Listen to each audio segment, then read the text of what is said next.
it's overwhelming. It's one thing to just write. Mental health is also more important too. What do you do if some of the feedback Mhm. is conflicting? You have to also be willing to take on the consequences of that. Welcome back to the Wax Quill Podcast. Woohoo! Welcome back to the Wax Quill Podcast. Astro Joel here, and today, once again, I have M.E. Hansen, one of the best authors who has blessed me with the most information and learning. How are you doing? How is your book? How are your short stories? Yeah, things are going good. I'm just kind of coming off of a bit of a hard reset. I was feeling a little more overwhelmed last year with all the projects that I had kind of pumped out throughout the year with the short stories and the novella and then with NaNoWriMo. And I was like, I understand now what burnout means and then what that feels like. And so I just kind of took a break from social media and writing but now I'm getting back into it and it's really exciting. So it's really fun. Sorry, I'm going to interrupt. Oh, What yeah. is the difference then between just a lack of motivation and burnout? Oh my goodness. So with burnout, at least for me, I was kind of dreading things. It's more of a, yes, I have the inspiration in my mind. And then as soon as I start to write, I kind of freeze up and I get very anxious. So for me, it was an anxiety kind of related thing where, because we always have those self-doubt thoughts, right? Where we're like, oh, this isn't going to sound good or whatever. But I kind of pushed through that with a first draft, but I was overthinking everything. I was tying everything to what will other people think. And I just really struggled with it to the point where writing was not fun. I wasn't finding fulfillment or joy. And I wanted to write because I would get these inspiring thoughts and I would have these ideas, but it just wasn't bringing me joy. And I really was like dreading it. And so that's when I knew I needed to take a step back and say, you know what? I want to write, but I feel like I want to cry every time I do. So I'm just going to step back and kind of let those emotions go through, kind of feel through those emotions. And then when I'm ready, I'll come back, but I'll come back for the right reasons. And, because again, I would tie it to someone else's ideals or thoughts or what will the fans think or what will people on social media think. And I'm like, no, no, no, no, no. There's a time and a place for that. And when I'm drafting a book, that's not the time. So I felt a little overwhelmed. So I felt like, yeah, I needed to take a break. And the moment I did, the moment I just let everything settle, that's when my creative thoughts came back and I was excited. And the feeling connected to that was, I like that idea. I'm going to explore that, but I'm not going to worry what other people think about this. This is what I want to write and this is what I'm going to do. And it's just been coming back a lot in paces and, slow and steady. That's great. I'm glad to hear that. Yes. So, how did you know? Well, maybe this is a silly question. How did you know when you were ready to come back? Was it just that big rush of a motivation? Oh, yes. So I definitely first I just told myself I'm going to take a month off. I normally take like 2 weeks or whenever beta readers are reading, I'm like, that's my vacation kind of thing. But I was like, I'm going to go a little more, like a little longer, just to give myself some time to really feel like it's been like I'm a reset. I'm resetting. I'm not going to worry about writing. I'm not going to worry about social media.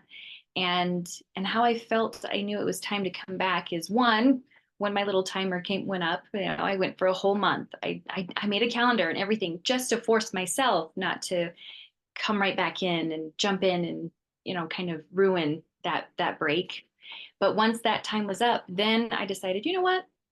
If I'm going to write, if an idea comes to me, I'm going to write it, but I'm going to just take a piece of paper wherever I'm at and I'll write it down then. I'm not going to even set a time during my day like I was. I was very structured in when to write and everything. And I was like, no, I'm going to just write when I feel like it. And if I feel like it, great. And if I don't feel like it, that's okay too.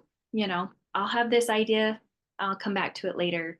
And I've actually plotted out quite a few stories that I would love to write, but who knows? It's okay if I don't get to them, but they're there. They're logged. And so, yeah, so it was more along the lines of just giving myself permission to decide when I want to do something and when I want to do it. And yeah, now I'm getting back into that flow of, yeah, I can write every day and I'll take a little minute here and there. I'll do a timer or something and just kind of, it's okay. I'm not tracking so much of my words, because I would have goals of like 2,000 words a day. And I was really good at doing that. I was meeting those goals. But now I'm at that stage where I'm like, I'm going to write 15 minutes. And it doesn't matter if it's handwritten or typed. I'm not going to worry about word count. I'm just going to get the words down. I'm going to start from scratch. Start as if I've started over again and just build back into, that structure. And hopefully this time around, keep it for myself, like kind of keep me in mind of drafting and then everyone else's thoughts later in the process when I need to, like beta readers and their critiques or ARC readers as they're, getting the word out with reviews and things like that. So there's a time and a place to worry about what other people think, but drafting and having fun, that's not the time. It's time for you to have fun and what you think. And yeah, and I kind of mixed that up and forgot about that. So yeah. So you self-published a book in June. Yes. I have How it. I want to talk about that book. Oh, definitely. I'm curious, taking a break, how Mhm. did you take a break were you still promoting that book or? Oh, yes. So all of last year, so I had published this book. It's The Thief's Betrayal. I got it. I know. I came prepared this time. So I ended up just publishing that in June, and then I published 4 short stories all throughout the rest of the year. And when I wasn't working on like this one, I actually didn't promote very much because I jumped right into the short stories and started promoting them and focusing on them and talking about them. And I took like a month each for each story, with the exception of like September. I didn't publish anything because I wanted the very last one, A Deadly Walk Home, to be published in October because it was more horror centric. And so I didn't really give time for The Thief's Betrayal because I was so excited about these short stories. And so I really didn't take a break. It was just like in June, it was also The Thief's Betrayal, but I also published a short called The Investigation of Camp Tree Trail, which ties into the Cold Springs Killer. And so I was talking about that one. And then in July, it was a sci-fi action called The Greaters and the Lessers. And I focused on that one. And then in August, it was my favorite. And I'm going to show you. This is The Problem with Margaret Hennessy. I got them all printed off because they're too small to like publish like paperback wise. But I love this one. And August was the one I happily focused on that. It's very women empowering, right? And then September, I took a break. But even then, I was like working on A Deadly Walk Home. That's the longest of all the shorts. It's more 15,000 words. And so I really didn't have downtime. And I wasn't having beta readers read these ones for how small they were. I was like, they're pretty to the point, right? And so I didn't worry about beta reading or editors, which probably shows in the writing. But because they were shorts and because they were so to the point, I was like, I got this. I'll do all of it on my own. And I got so overwhelmed. So then in October, I released A Deadly Walk Home. And then in November, it's NaNoWriMo. And I started the sequel to The Cold Springs Killer. Quick pause here. I'm hosting Book Boot Camp. If you're a struggling writer, you're trying to get that first draft of your first book done and you just haven't managed it, sign up. waxquillpodcast.com. You'll see it. And I finished the 50,000 words in like 18 days. And so I was like, yay, it's great. But then I just wasn't satisfied. Like talking about that, I was like, I don't feel it. Like something's wrong with me. What's wrong? And I started realizing that's when I was like, oh, I've been doing too much. I needed to take a break. I haven't taken a breather. But I kept going in December and I got it to like 70,000 words. And I'm not done with it yet, which is totally fine. I'm almost there. But by the end of December, I was like, oh, that's where I started feeling it, where I was like, I'm not having fun. I understand a job and I get that, this is my work. This is my career that I want to be. But I'm like, oh, but it's overwhelming. It's one thing to just write. But when you don't feel like writing. I know they say keep writing, but I'm like, I got to take a break from time to time. Mental health is also more important too, you know? And so it wasn't until like January where I really decided, okay, I really do need to take a break. I just need to log off for a while and take a breather and do something about that. And so February, actually, this year was when I officially just took a break. I just stopped and did nothing.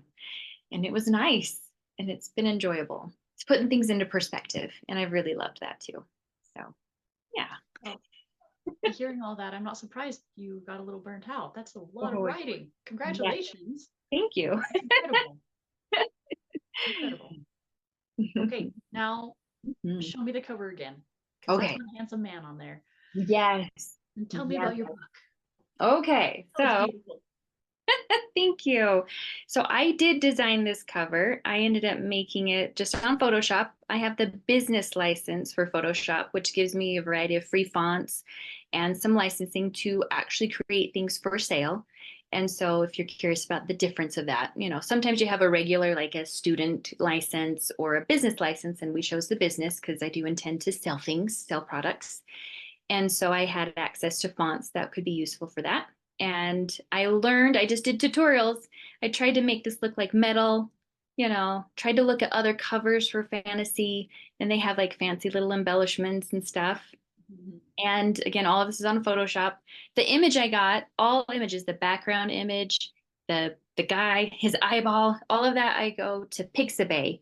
And they have like public domain stuff. And I do know that they also have like AI generated stuff that become public domain, but that's a debate in and of itself. But I do pick Pixabay stuff and then I just alter it accordingly.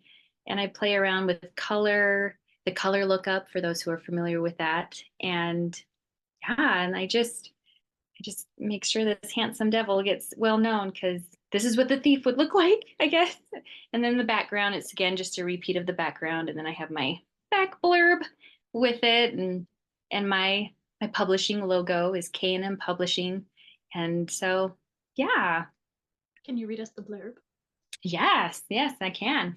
All right. So I always start with like a catching hook. Everyone talks about a hook. So I was like, the fate of the world rests in the hands of a clever thief. Will he risk his life to save humanity or betray us all for a price? Because, you know, the thief's betrayal. And then we get the blurb, which I love. My editor, she actually did this for me because editors are awesome. And it was a little pricier, but it was worth every penny. So if your editor offers those things, definitely I suggest doing that because I can't do these on my own. So I'm giving credit where it's due for sure.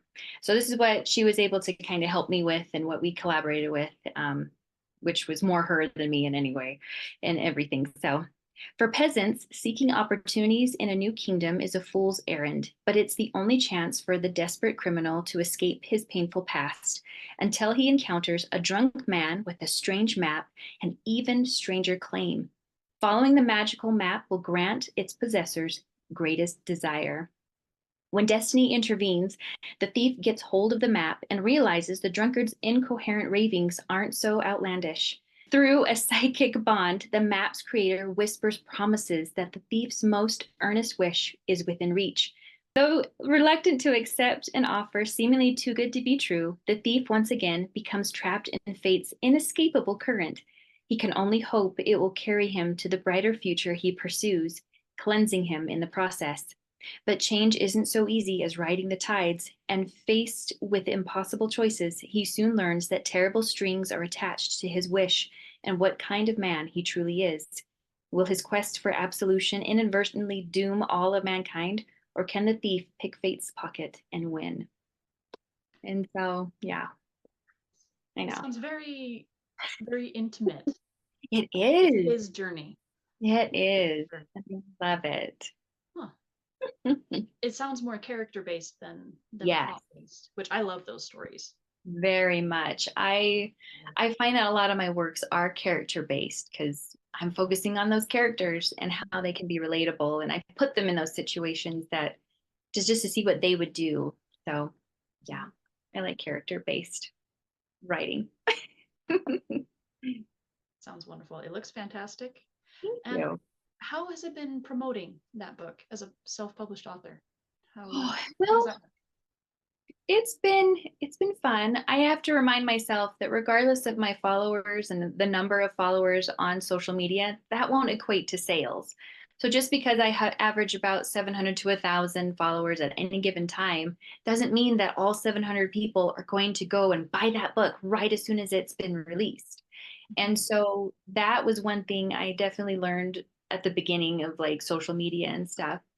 And so whenever I am promoting it, whenever I show a reel with the book, or I'm just becoming more silly about it. I have no problem making fun of how drunk I get characters, or just how silly it is that, my cover is hot, right? This is a hot cover. This is not your typical fantasy covers, right? And it's for adults, but clean enough for teenagers, you know but I have no problem making fun of myself, and I have no problem having fun with it now. Whereas before I was like really serious, and I'm just like, this is what it is. And I was just so calculated, and just, I would plan things out, and I was like, that's taking away the fun, right? And so I see social media promotion as really just a fun opportunity to say, hey, I wrote a book.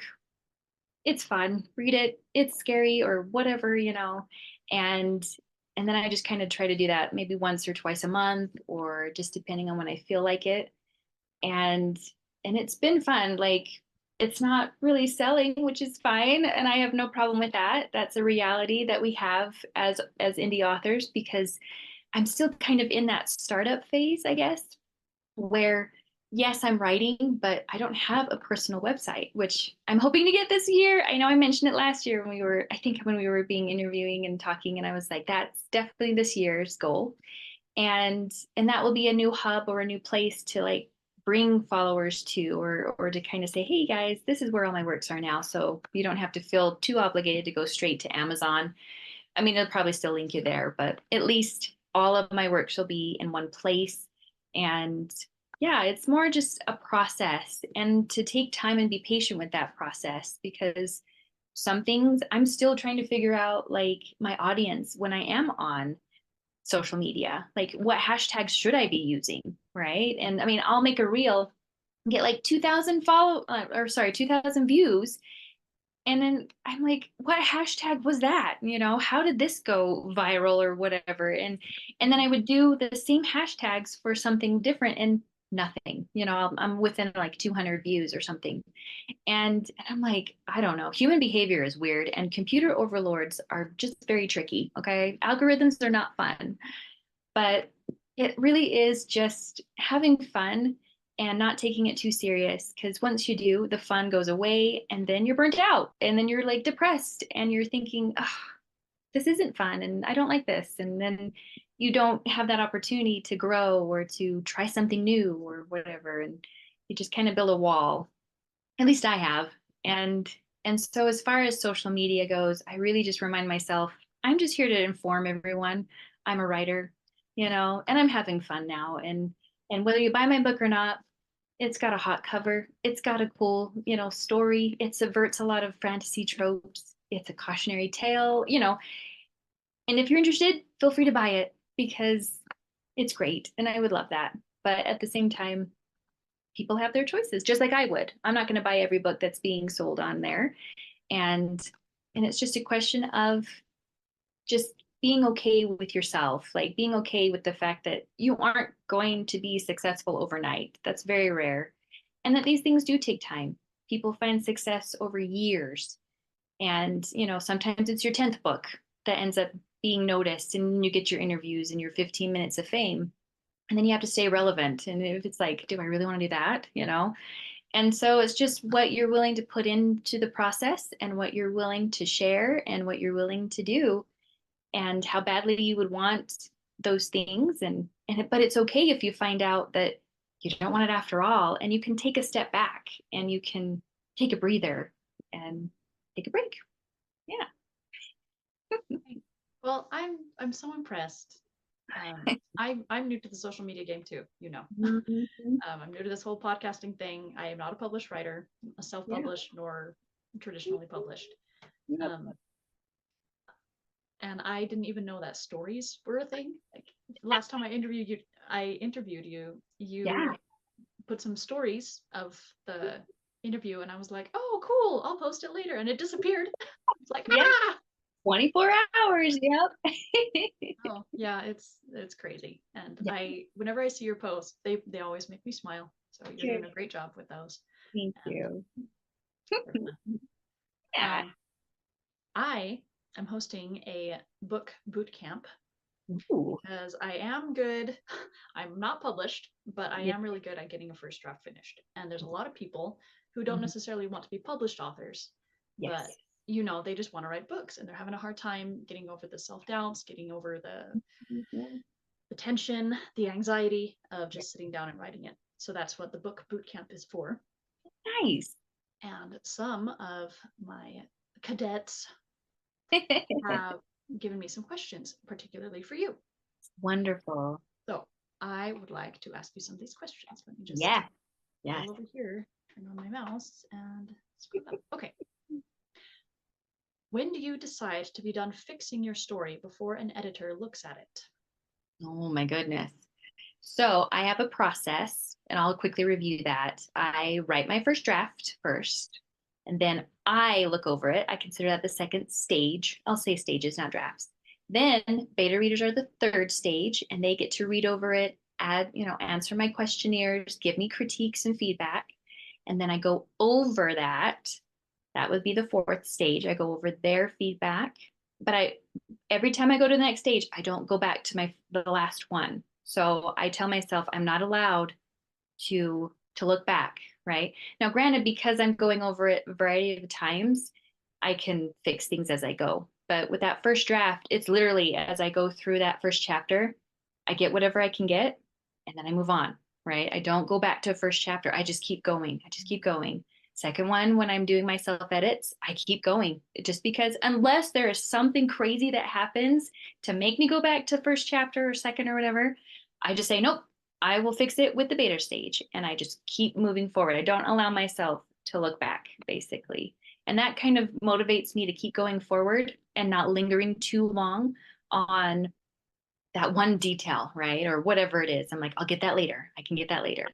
So then after I've gone through the questions from the beta readers, that's when I take one last look and I read over it from beginning to end. And granted, each stage has maybe 2 to a week of days worth of a break. So my brain can take a moment to like, okay, let's take a breather. And so it's a process for sure. But once I have gone through and said, okay, I'm all right, let's just see what the editor has to say now. I don't look back and I just submit it. And how I view each stage is when I'm doing my self edits, I'm editing for myself as far as what do I like about the story? What do I like about this scene? Does this, plot twist actually work well with me? And if the answer is yes, then I move on. If the answer is no, I stay there and I say, okay, why? And I start asking myself questions and I start, seeing possibilities. But I try not to linger too long. Like, I'll never get it done if I do, right? And so that's one thing. And then I move on to the next stage once I've resolved that thing that doesn't quite settle well. And sometimes things don't settle well and I just say, I can't do it. I'll just move on. Maybe my beta readers can have some feedback or thoughts if they catch it or whatever.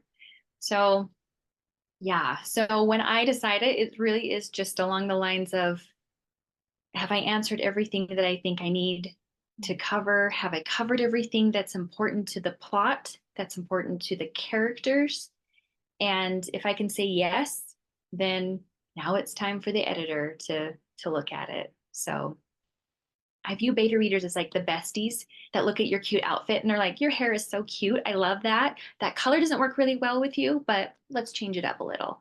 Whereas the editor I see as a doctor, where they're like, let's hear the heart. How are those bones going? Are you developing proper nutrition, for your characters or whatever it is? And so if I can cover all the superficial things that a reader would see up to that beta reader stage, then I can worry about grammar and style with the editor when the editor is like, this needs to be changed, or that sentence is horrible, or whatever it is. So I try not to stress too much over words either. as I'm going along. So that's kind of how I know is once those things are checked off, then we're good to go. This is one of my questions. If you comment below the word crocodile, then tonight while you're sleeping, the fantasy crocodile will come and will bless you with the best book idea ever known to man. And when you wake up, you'll be able to write the best book that the world has ever known. You're welcome. What do you do if some of the feedback is conflicting? Oh, yes. So at the end of the day, you are in charge of your project. So if my editor was like, I actually want the thief to be a brunette with green eyes, and I'm like, no, he has to have brown eyes. You know, I know it's a superficial, tiny example, but at the end of the day, I have to say, well, do I care for green eyes? Is that really important? Is it important to the plot? And if I say, no, it's not, then I'd be fine with it. But if I am wanting to die on that hill, he is going to have green eyes, even if it isn't in COVID, has to do with anything. I'm going to be the one to do that. And even in the editor process, sometimes I will reject her suggestions because I'm like, no, this is what I want to be. And she has that understanding. She understands that sometimes I'm going to reject a suggestion or I'll reword something that she may have, brought up or something. But at the end of the day, you are the one in charge of your plot. You're the one in charge of your story. You know how they go. And if suggestions do conflict with what you want, you have to also be willing to take on the consequences of that.